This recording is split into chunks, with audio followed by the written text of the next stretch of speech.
Hi folks, this is week 4 of Digital Film Lighting 2, and I'd like to do something fun with you that I've done before in prior sessions, and the other classes and students seem to enjoy this activity quite a bit, and that is we'll have a little show and tell day today. So what I like to do is occasionally put together a small group of projects by some of the students that are excelling in the program, give you a little bit of an idea of what to strive for in your own work, what types of projects not only fulfilled the criteria but did it in a way that went above and beyond the call of the instructions.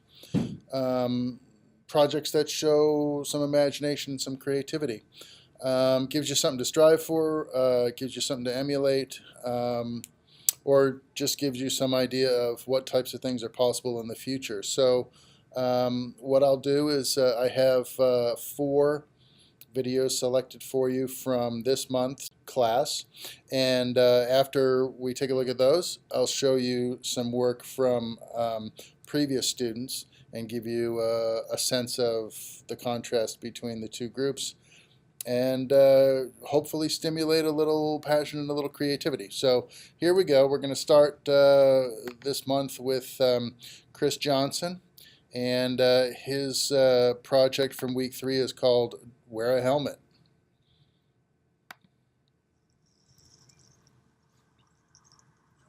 Did you see those great new sidewalks? Yes, I did. They were so cool, weren't they? Yes. I can't wait to ride on them. Me too. You want to go home and get some ice cream? Sure.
There you go, folks. Helmets save lives. I thought that was cute. I liked it with the kids on the bikes. I don't know if any of you were paying attention, but it's mostly an available light shoot, right? But there were some times when Chris knew that in order to avoid things like excessive gamma noise or inconsistent exposures, he might have to do a little lighting, so he used some shiny boards and some reflector type material to make sure that he had enough fill level going on, especially on the shots of the girls in close-up at the swing set, just to make sure that there was a little something going on, right? Lighting is all about the story, so even when we shoot in available light, we want to make sure that we have ample exposure, that the quality of the light looks good. Sometimes we can give it a little shape or a little help with a bounce card outside, and it can make all the difference in the world. But I thought he showed creativity and imagination. He had some good shot design. I really liked the stunt of the kid going over the hood. I thought that was really clever. And the exposures were good, and all the shots matched from shot to shot. If you noticed in the edited sequence how everything kind of flowed together, the exposures were nice and consistent. He had plenty there to work with, so in post, if you have to adjust the level a little bit one way or the other to get a couple of shots to sit next to each other on the edit really nicely, you can do that. So kudos to Chris for that. Good work. Well done. And the other star of this month was Kirby Williams. Now, Kirby's got, I've selected 3 of Kirby's projects from this month.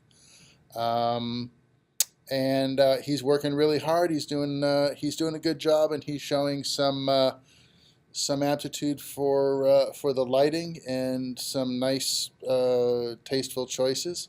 So I think that we're all students here, right? So he's got a way to go before he's a working professional, but he's well on his way with his choices and his style, and he's trying hard to show some taste, some panache when he makes his content. So, hats off to Kirby. Congratulations for being our big winner this month. Let's start off with his project number one, which is comedy lighting.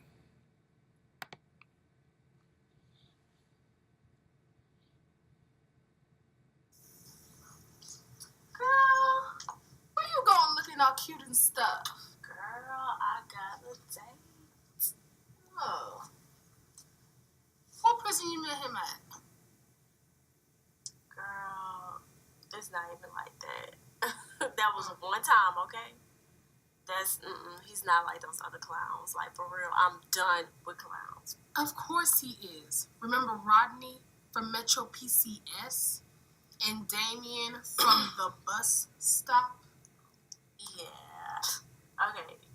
Yeah, that was bad. Yeah.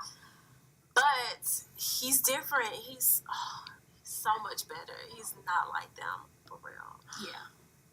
He's not like those other clowns. Like, for real, I'm done with clowns. Okay. Oh, girl, I think you hear. Hold it. You a good girl? Yes. Okay.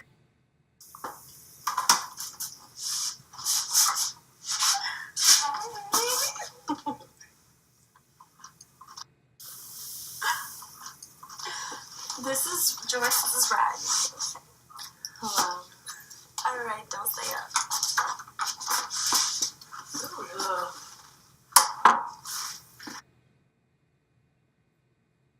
Okay. Little twist of humor there at the end. So I guess she's still dating clowns. I guess that's the gist of that story. Very funny. What was interesting about this piece, what immediately caught my attention, was his use of the makeup table. And I got to tell you, I mean, I guess it's a little bit of a cliche in a way, but gosh, every time I see it, it looks so good. It's so wrappy, and the warmth of the tungsten globes, and the fact that whichever way you turn, you had opportunities for nice two shots in the mirror, nice raking twos across the bank of globes, and no matter which way you turn, it seems like the people just absolutely look beautiful in camera or in the reflection. So hats off to Kirby for spotting that kind of a freebie at the studio he's shooting at. To sit his folks in front of basically an appliance and have the vanity do all the work for him. So I thought that was clever use of and practical use of his surroundings, and it looked good, And at the end of the day, if it looked good, who can argue with that? So very nice, well done. And let's see what Project 2 from Kirby looked like. This is horror and sci-fi. Nice music, by the way.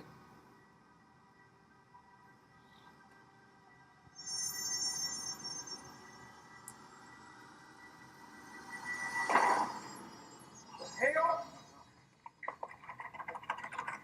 It's locked. Open it. Okay. All right. I don't want to open, man. All right, look, I know where the way out is. Let's just go. Let's get out of here.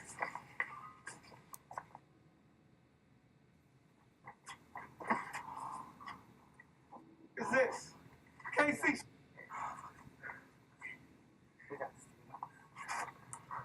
You stop pushing me. An accident, man. I'm trying to get the out of here. You're not the only one.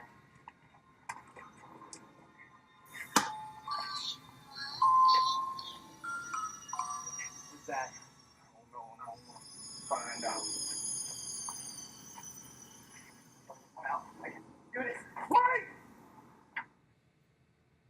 All right, so that's an excerpt from a larger concept, apparently.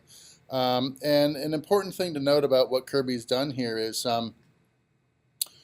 he's in a warehouse, right? It's a generic place, and so he's trying to inject a little something into the story, some emotion or some tone of fear, perhaps, anxiety or anticipation. But he's also trying to make a, you know, you work with what you got, right? The materials and the equipment and the crew that you have, and sometimes your location is less than perfect, right? So what do you do? Well, in this case, he employed some use of color and tried to inject a little interest in his backgrounds. And did you notice on the face of the talent how we had some nice sort of split lighting at one point? We had green on one side and blue on the other, and they walk through a pool of tungsten light in the beginning of this, and then they go into this world of green and purple contrasting colors, and the music comes in underneath, and we get into the close-ups, which, handheld close-ups can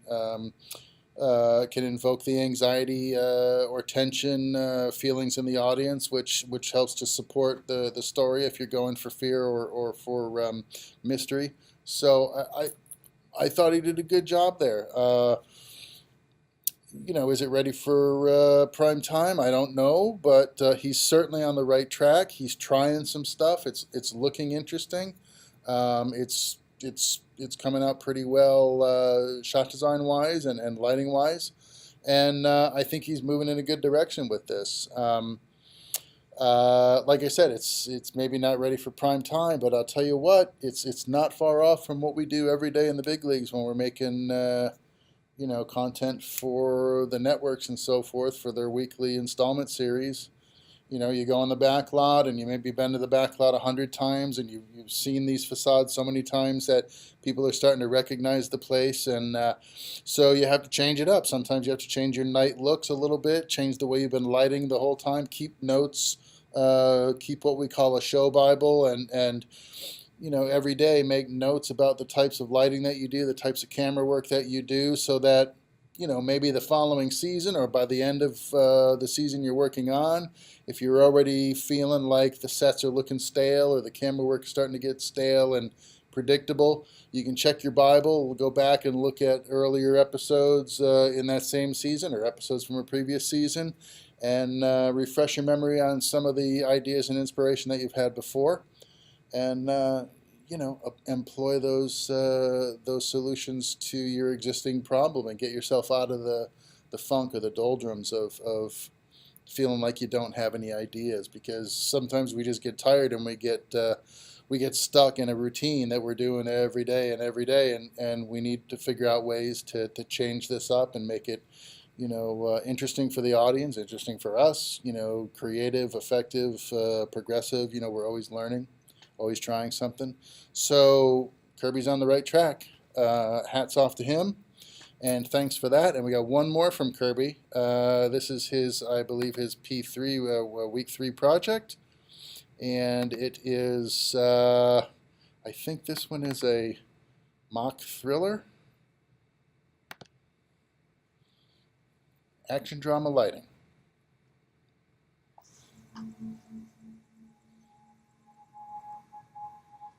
You know you can put the drink down.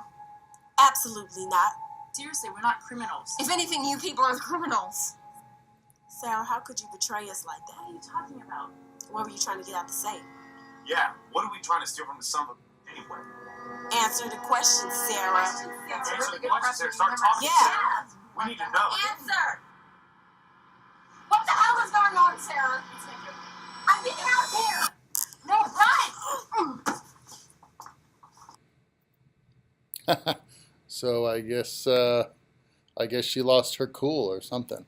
Kirby sent me some submission notes with this project, and he said that rather than go through the lengthy process of doing the paperwork for LA Film School in the use of prop weapons and so forth, and having people to take care of that for him on set, he just decided to use his beverage glass and substitute that for a gun. And then go through the dialogue as though it were you know, nothing was different about the glass of iced tea or whatever it was.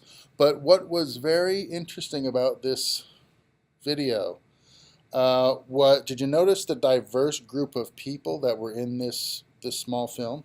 I mean, he had the heroine, which was a lady of color, dark hair, dark skin, right? He had a nice, broad, soft sort of frontal key on her so that the shadows were kind and the contrast was nice and a little bit of a highlight going on. It was very effective. But then when we turn around, we see, you know, three people who couldn't be any more diverse. We have a fair-skinned white male with light-colored hair. We have a short white female with darker hair and a slightly different complexion to her skin. Then we have a beautiful Asian woman with a wider face and different skin tone and hair. And all three of those face shapes you have to manage with your lighting, and to have them all in the same frame at the same time was a challenge for him. So he chose a couple of things that he did I thought was interesting. He had color contrast going on, so he had some like moonlight coming through the door that was doing a number on the gentleman's cheeker there, like a blue moon edge going on, which I thought was interesting, in contrast to a warm key coming from inside the house.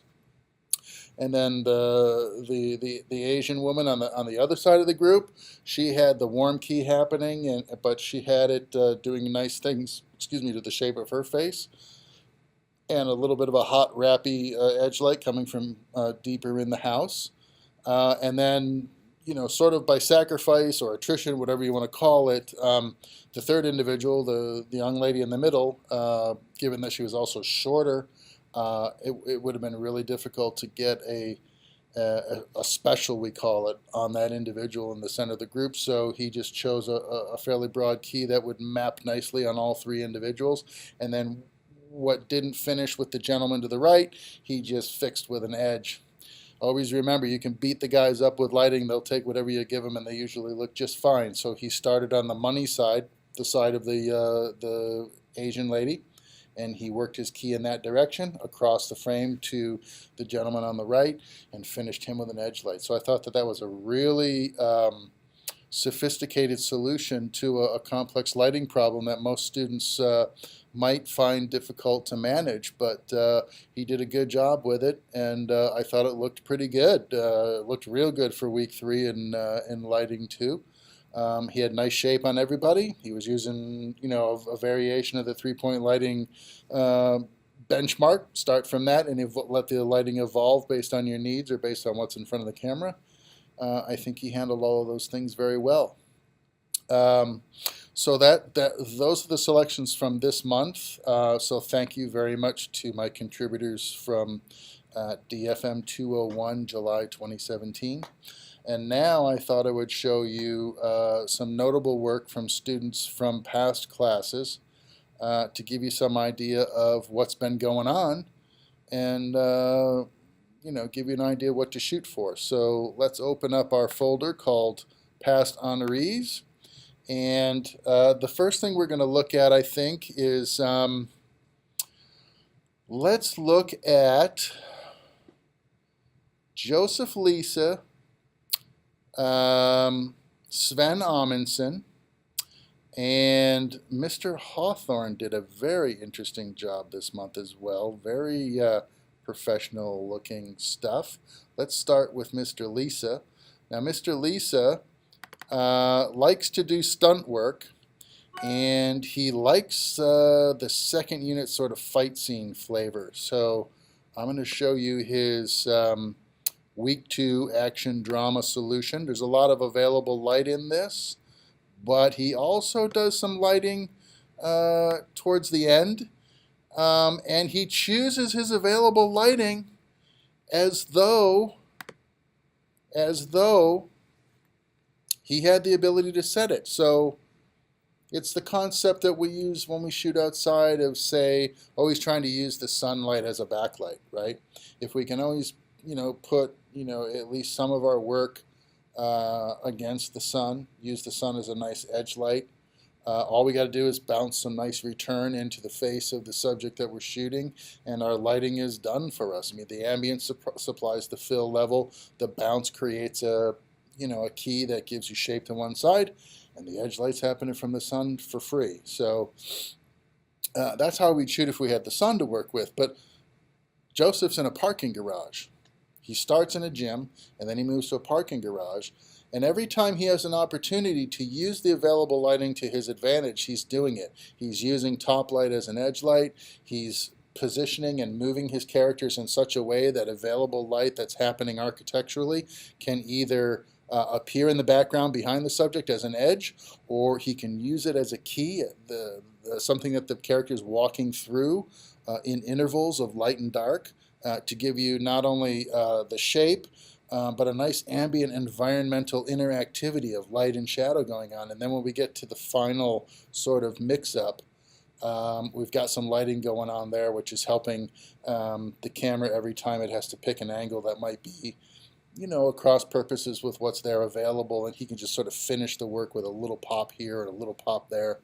To give the lighting some nice shape to support the ambience, make sure he's got good exposure in the parking garage. So let's take a look at Joseph's solution to week 2, action and drama.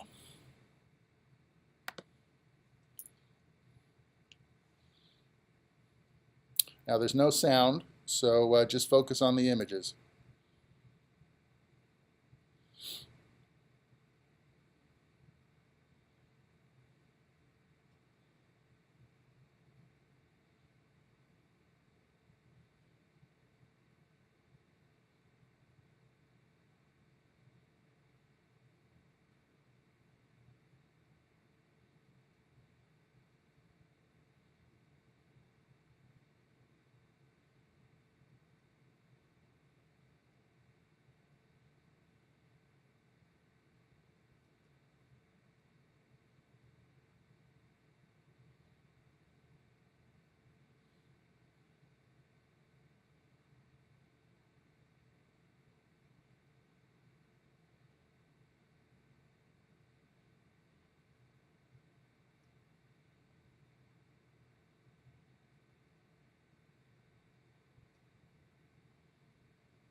Okay.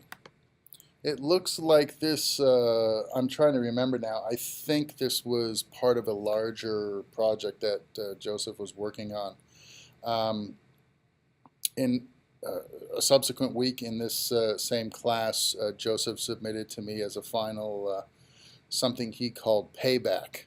And I think you see in this clip how the guy from the gym, the dark-haired guy from the gym, sort of gets the best of the blonde-haired guy in the parking garage, and then the tables turn in a very convincing exterior confrontation in the desert, where the two come together and have a real knockdown drag out, and this time the outcome is not as obvious as it was here.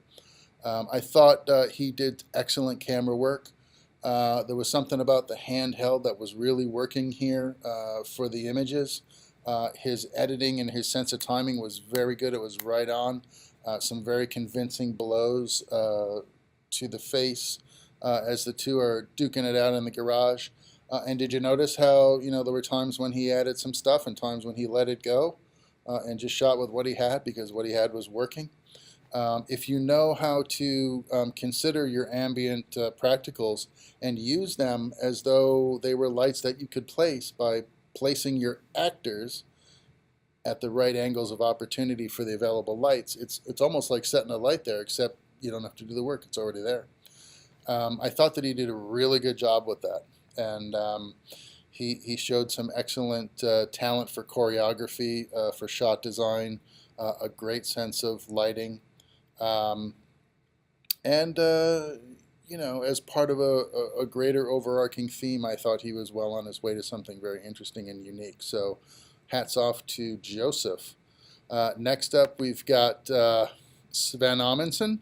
And Sven is similar, but this time Sven is lighting.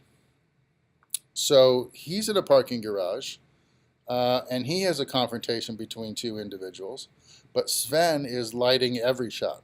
So now we're going to go from a guy who's opportunistic and getting what he can for free and supplementing only when he has to another person who is engineering every shot in every aspect, not only the camera work, but the lighting and the choreography and everything that goes along with it. And we have some sound on this piece. So sit back and enjoy The Cop by Sven Amundsen.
Hello?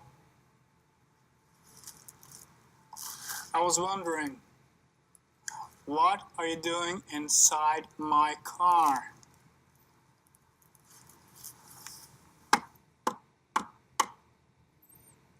Oh, I'm sorry for disturbing you, but I want you to step out of my car right now. Could you shut up, please? I'm trying to work here.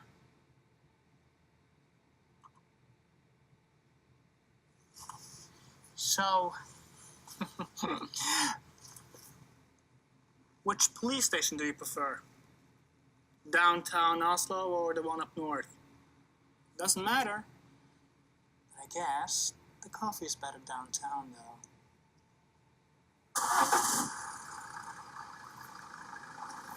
You think I'm a moron? Allow me to introduce myself. John Anderson, Oslo Police.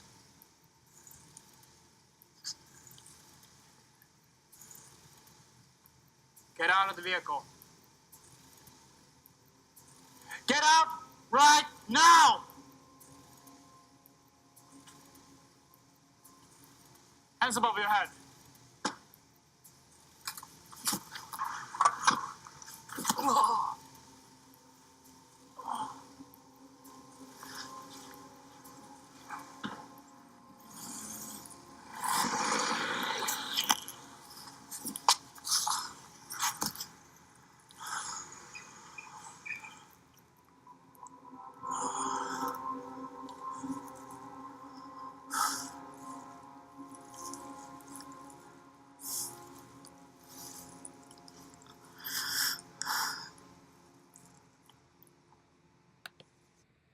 Well, good news for anybody who was drawn in by that storyline.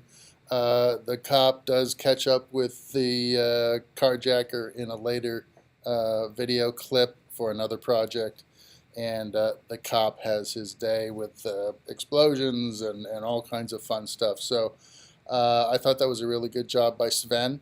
It shows you what the opposite side of the coin looks like. Here's a guy that he's got a little bit of experience because he is a news cameraman in Norway. So he's got a bit of experience running around with a camera. He does ENG work, so he doesn't get that many opportunities to actually light. He's usually shooting available light and taking what he can get, right? But when he has an opportunity to really stretch his creative muscles and do a little bit of lighting and some camera work to boot and some directing, I think he manages all those hats really well, and came up with a pretty convincing piece. I thought that was a lot of fun. So that was Sven from Norway. And now we have a very interesting piece I want to show you folks. And this is, actually I don't know if I have a title for this or not, but this is Mr. Hawthorne's P4 project from Lighting 2.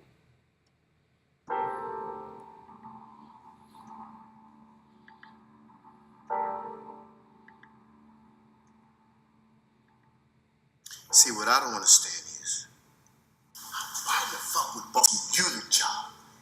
See, you a bunch of small-minded motherfuckers. Y'all can't take care of shit. How the fuck you lose the drugs and the money? Sorry piece of shit. Boss gonna kill your ass. He gonna kick your ass. Fuck you. Oh, fuck me? No, fuck you. Wake up! Wake up! Where's my money at, Tone? Where's my money at? He's gonna cross me, huh? It's deep, Elvin. How long he been here? It's me, bro. You supposed to be my brother. It's me, bro. You crossing me? It's me, bro. You crossing me? It's me, I'm bro. playing with you, man. You supposed to be boy. Money, You was supposed to be family. I thought you were supposed to be my boy, right? I thought you were supposed to be my boy. Who's trying? You're supposed to be my brother. And you out here losing my money? Double crossing me?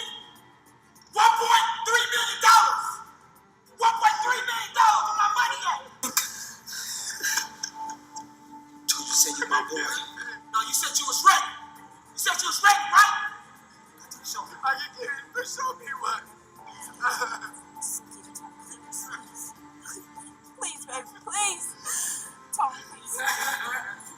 No! Please, just give it to me. No! Please. No, no, little bitch! No, no, no! Please. No! No! Take me, man! Take me! Take me! Take me!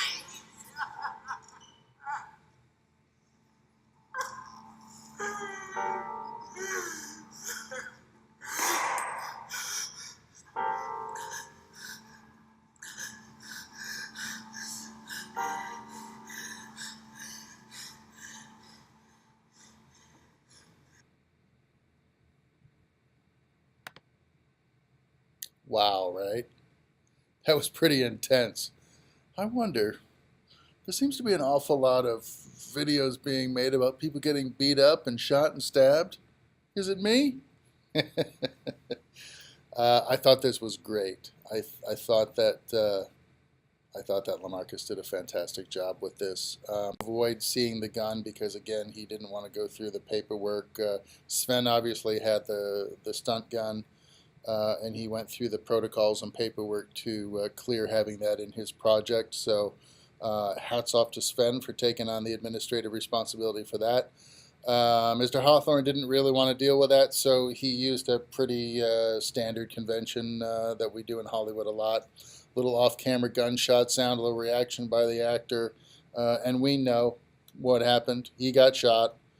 We didn't have to see it. That way he avoided some unnecessary prosthetic work and some blood work, which is usually pretty messy.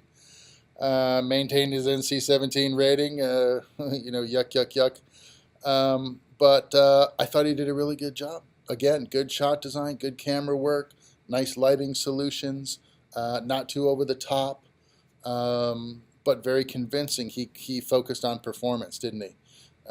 He got the best performance out of everybody there. He did an adequate job with his camera work and lighting, enough to sell the whole package, right? If you do everything well, it doesn't all have to be perfect, but it'll all add up to something greater than the sum of its parts. And I think that's exactly what happened here. We had a perfect storm of lighting, camera work, shot design, choreography, and acting. Boom! He won the trifecta. So. Yeah, good job by those fellas. We're going to get out of the parking garage now, I think, and I've got a couple of pieces here to show you. Some sci-fi And, well, I think we got another guy getting beat up, but at least it's in a parking lot and not inside. So let's take a look at Joseph Lind here, or Jonathan Lind, I'm sorry. Jeez, I'm sorry, Jonathan. And his week 1 project, which is color themed. And let's take a look at the Hitman, I think this is.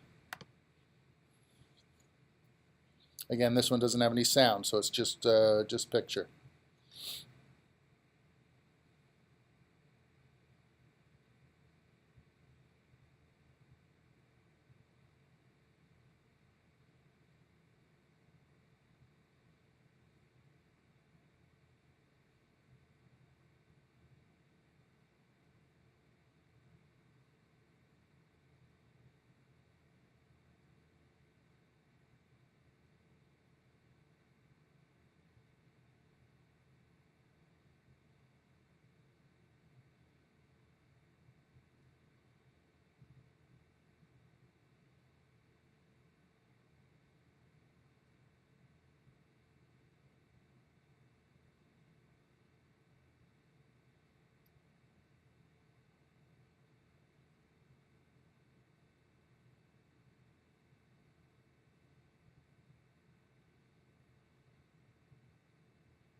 Now, when Jonathan makes a submission like this, he always sends me a making of video, or like a behind the scenes video, which I think is really cute.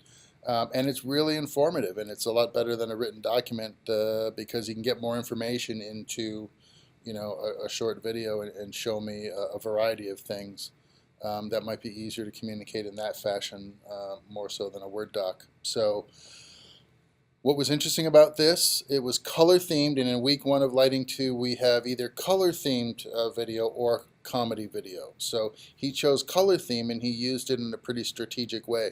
Did you notice that there was some pretty serious lighting geography going on? You always remember what color your key was, what color your edge was, and where they came from, what direction they came from. The shot opens with the guy crawling along the ground, and he's illuminated by the taillights of the hitman's car. So apparently what happens is this guy's walking along the road, the hitman recognizes him, boom, hits him with his charger, pulls over, comes out, and proceeds to question the guy, let him know why he's about to get his head bashed in, and then he does the deal, right? So the taillights of the car are the motivating light source. They are the reason for the red. The red is very interesting. Always remember, you got to adjust your focus for red light because the wavelengths are a little bit different, especially in digital. It can bite you in the butt. And make sure you're outside a minimum focusing distance when you do those close-ups in the dark like that, because it's really hard, especially under red light, to see your focus on your monitor. So keep those things in mind. Use a tape and make sure you get those focus measurements spot on. So the red light illuminates the guy on the ground. It serves as the edge light for our hitman, and he's got a blue moonlight. It's a little bit deeper blue than my tastes prefer, but that's a creative call, and I can't really count you off for that. We're following our passion and our hearts here, so if you like a deep steel blue moonlight, go right ahead and do it. You know, as long as I understand what the justification is and what the reasoning is behind it. If you choose a dark steel blue moon, I have to let you do it. It's not like we didn't do it in the past ourselves when we were trying to figure out what the color of night was, working on some of that late night television. So he chose a dark steel blue moonlight. It illuminates the hitman from the front as he's dealing with the guy on the ground, and then when he gets up and turns around to go back to his car, he becomes key lit by the red light from the tail light, which is now in front of him. and his edges blue. So he nailed the lighting color geography on that, which is really hard. You got to make sure you're paying attention when you do stuff like that, because it's real easy to mess that up. So I salute Jonathan for his expertise there. And to continue on a theme of men meeting in dark, mysterious places, here's one cloak and dagger with briefcases, money, and somebody's going to get the knife in the back. Also by Jonathan. Let's take a look.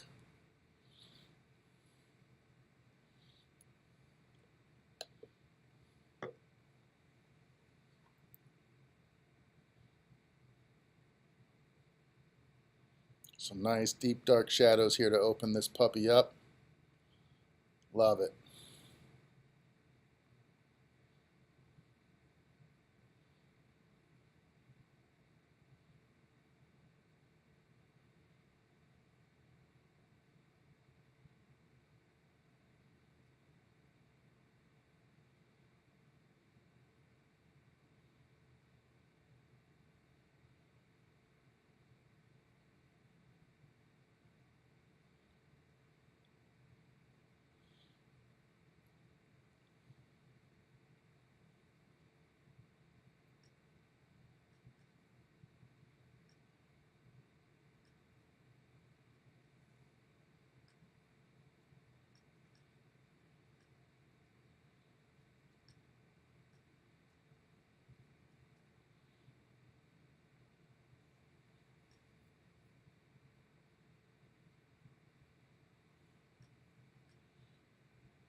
I almost cut that one too soon. I forgot about that second piece in there.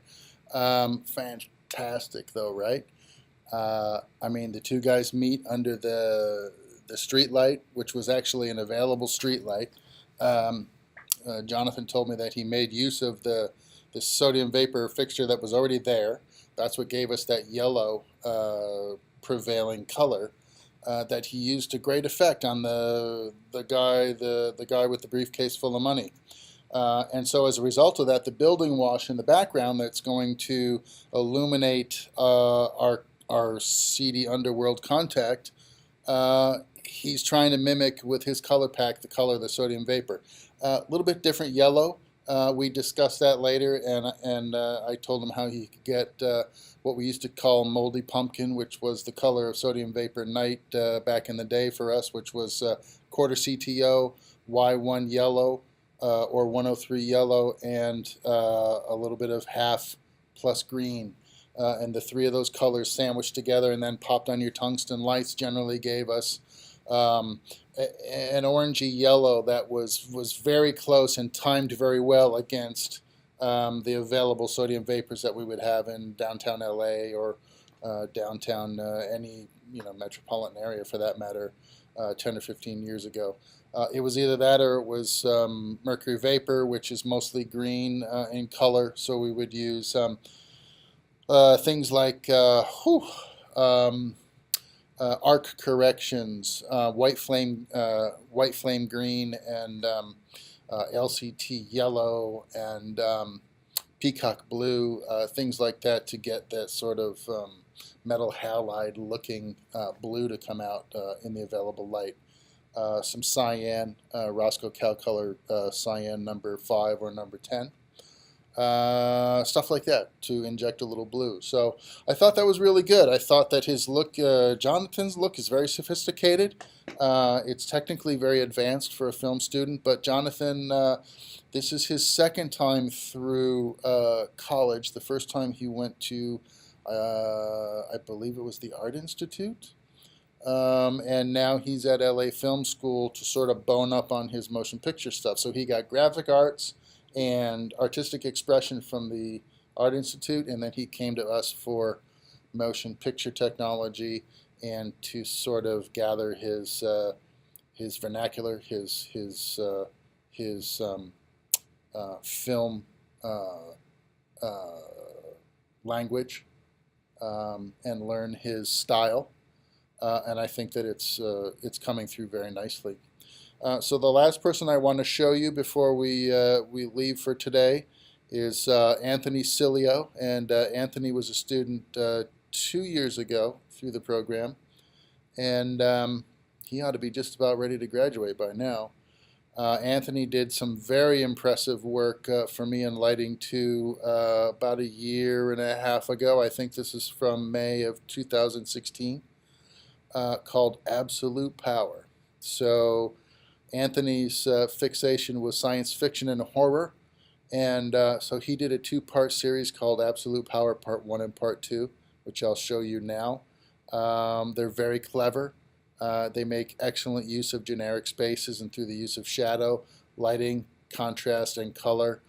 He creates an ethereal world set in outer space on another planet, and the anti-hero is looking for the crystal of ultimate power, and the hero is pursuing him across the galaxy.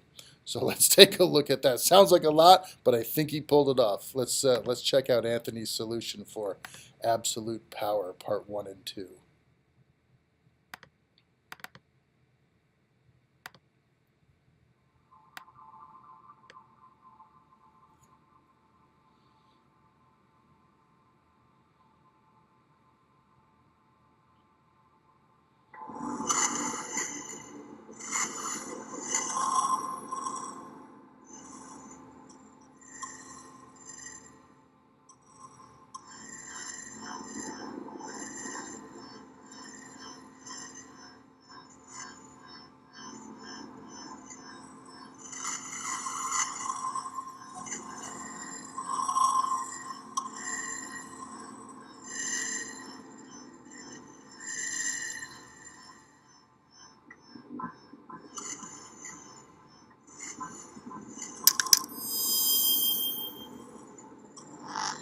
What is it you seek? Absolute power. For what purpose do you seek this power? To bring order and discipline among the people of the universe. The Guardians have detected deception, jealousy, and hatred in your heart. For this reason, absolute power will not be granted to you, as it will surely be used for evil. Are there any further questions?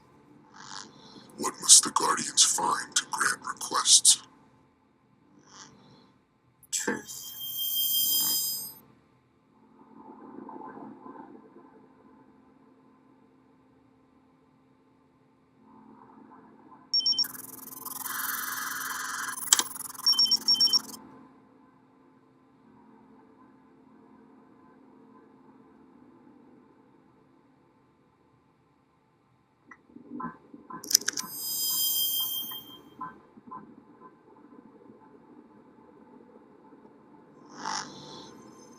What is it you seek? Absolute power. For what purpose do you seek this power? To enslave the universe. For I hate mankind, their free will, and their brotherhood. I will destroy what they have built. I will have their worship.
The bargain has been struck. I don't know about you, but I thought that was very entertaining. And Anthony shot that in his garage. So any of you folks out there that are, convinced that you can't get any production value out of your house or your apartment, Anthony shot that in his garage. And you can see that a little bit of skillful use of lighting, shadows, and color, and some environmental smoke, some atmosphere. Compliments of a rental smoker from Party City, or gosh, you can get them from Guitar Center or Sam Ash. You can buy them for $30, $40, a little jug of hypoallergenic fog fluid, and you're off to the races. Very skillful use of lighting, excellent use of story, choreography, and understanding of contrast and lighting and camera work, what you can see, what you can't see, what you don't need to see, what to light, what you don't need to light. And it all comes together in a very nice, low-budget science fiction horror piece that I think he pulled it off. And I think he pulled it off with style. So let's take a quick look before we go at his solution in part 2 of Absolute Power Part 2.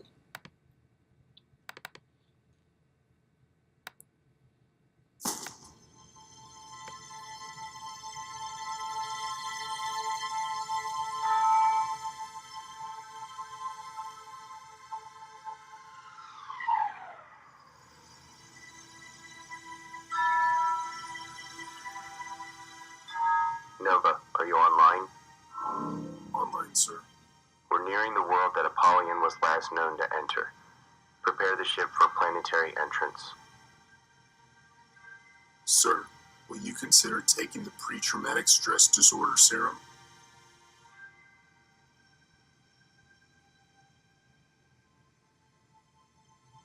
Sir, will you consider taking the pre-traumatic stress disorder serum? No. Sir, facing your brother in this way may have permanent psychological effects on you. Apollyon is not my brother. He's a monster.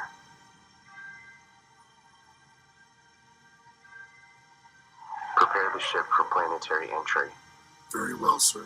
Preparing for planetary entry. Initiate.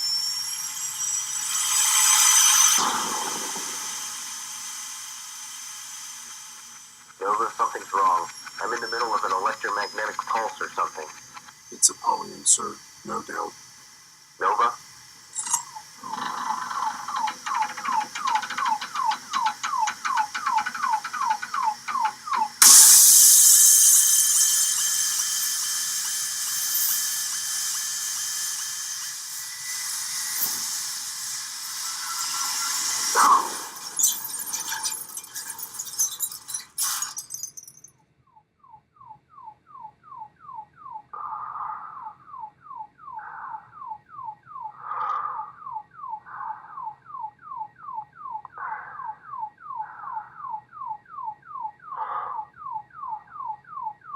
Nova.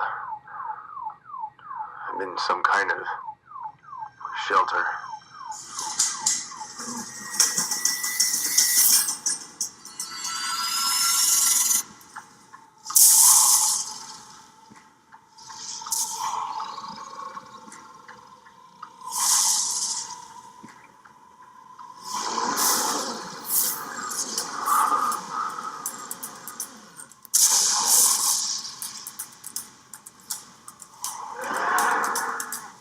Apollyon, what have you become?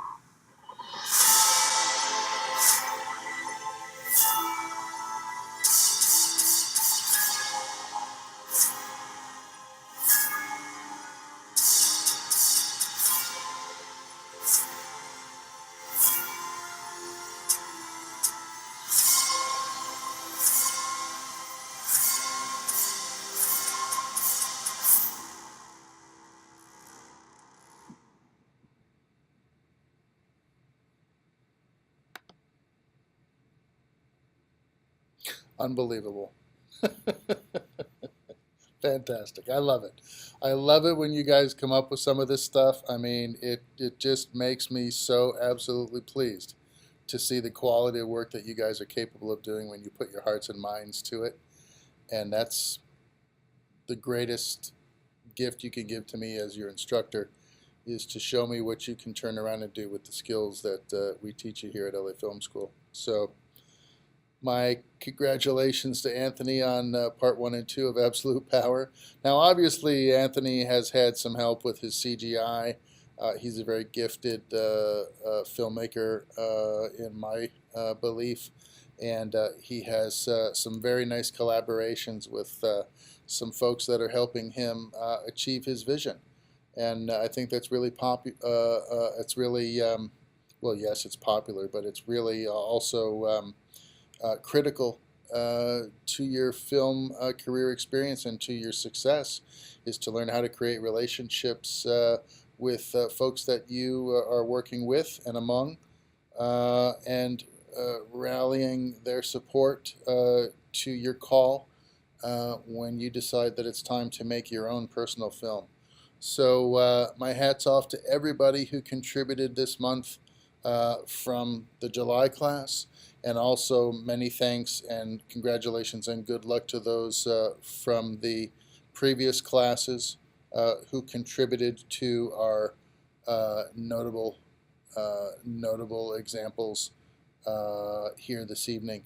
So I hope you enjoyed this. We'll try to do it again each month if we can generate the content. So really, the onus is back on you folks. The more you work at this and turn out great material, the more we can look at and critique in our show and tell experience. So I hope that inspires you to go out and do something creative. And as usual, it's my pleasure to be your instructor.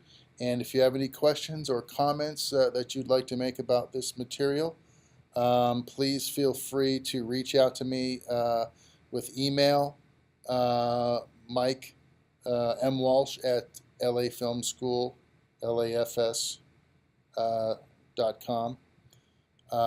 or use my office phone and get in touch with me there. I'd love to hear from you. You can also, once this is a YouTube video, leave me comments in the section below, and I'll be happy to return your questions and queries from there. So again, I hope you enjoyed this. Thanks for tuning in, and I'll talk to you again soon. Take care.